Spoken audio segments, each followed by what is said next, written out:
حضرت ابو ذر غفاری کا اونٹ جو ہے نا وہ بیمار ہو گیا رستے میں غزوہ تبوک شریف کی طرف جاتے ہوئے. آپ ایک گاؤں میں گئے, اس کا علاج کرایا لیکن وہ ٹھیک نہ ہوا.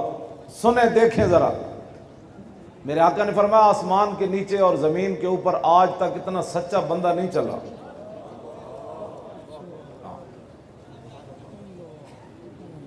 ابو ذر غفاری کے بارے میں حضور نے خود فرمایا. اور پتہ ہے ان وہ کرتے کیا تھے؟ وہ رسول اللہ کی اونٹنیاں چرایا کرتے تھے.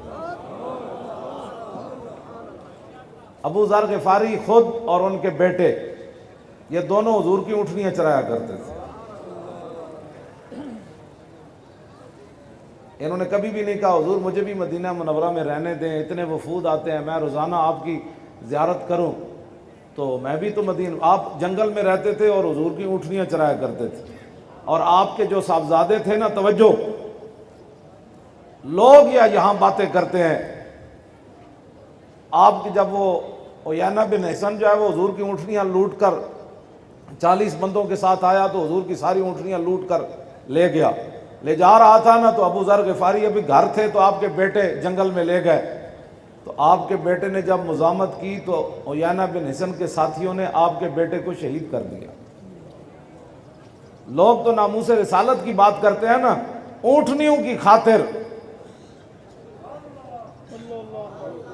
جی اونٹنیوں کی, انہوں نے کہا یہ عام اونٹنیاں نہیں ہیں, ان کی اب نسبت رسول اللہ کی طرف ہو گئی.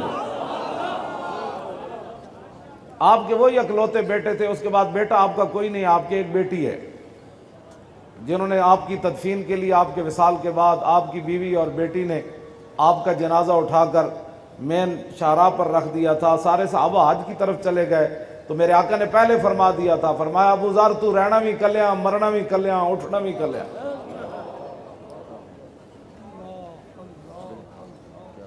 کیوں جی مولانا, تو رہنا بھی کلیاں, اٹھنا بھی کلیاں. یہ ہے بات. آپ کے وہی بیٹے تھے. اور جلو مقام رسول سمجھو, اسی تو اس راستے تے لے جانا چاہتے ہیں. ابو ذر غفاری دے صاحبزادے حضور دی اونٹنیاں دی حفاظت واسطے شہید ہو گئے. اکلوتا پتر دیتا, وہ بھی ناموس رسالت نہیں, حضور کی اونٹنیوں کی ناموس پر اپنا بیٹا قربان کیا, اور وہ بھی صحابی رسول, اور وہ بھی اتنے سچے. پتہ ہے آپ کو سیدنا صدیق اکبر صرف بچے تھے آپ سے, باقی آپ کی سخت گفتگو کے سامنے کوئی بندہ ٹھہر نہیں سکا. صدیق اکبر کو آپ نے کچھ نہیں کہا, ورنہ حضرت عمر کو بھی کہتے تھے بھائی آپ نے یہ بیت المال میں پیسے کیوں جمع کر رکھے ہیں. آپ کا یہ توکل تھا کہ صبح کا کھا کر شام کے لیے رکھنا بھی شان توکل کے خلاف.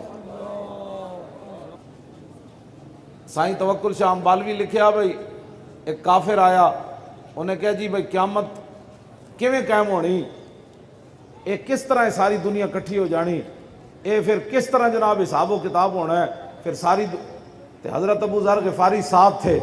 عرض کی حضور اگر اجازت ہو تو میں اس کو اپنے ہاتھ پر قیامت قائم ہوتے ہوئے نہ دکھاتا. آپ نے فرمایا میں اس ہاتھ تو تینوں سارا منظر نہ وکھاواں بھائی دنیا ساری کیویں جمع ہے تے رب صفت انتقام نال کیویں جلوہ گر ہے تے کیویں مخلوق ہے. حضور نے فرمایا چپ کرو جنیا, چپ کر, ایک گلو نہیں کر. آج ایک بلب ایجاد کر کے تم مقام مصطفیٰ کو چھوڑ بیٹھے, ایک کیمرے کو دیکھ کر تم ان سے متاثر ہو گئے جن کے غلاموں کی یہ شان تھی, نہ یہاں بجلی نہ کیمرہ. فرمایا میں غلام رسول ہوں, میں اس ہاتھ کے اوپر قیامت قائم ہوتے ہوئے اسے دکھا سکتا ہوں. یہ وہ ابو ذر غفاری ہے.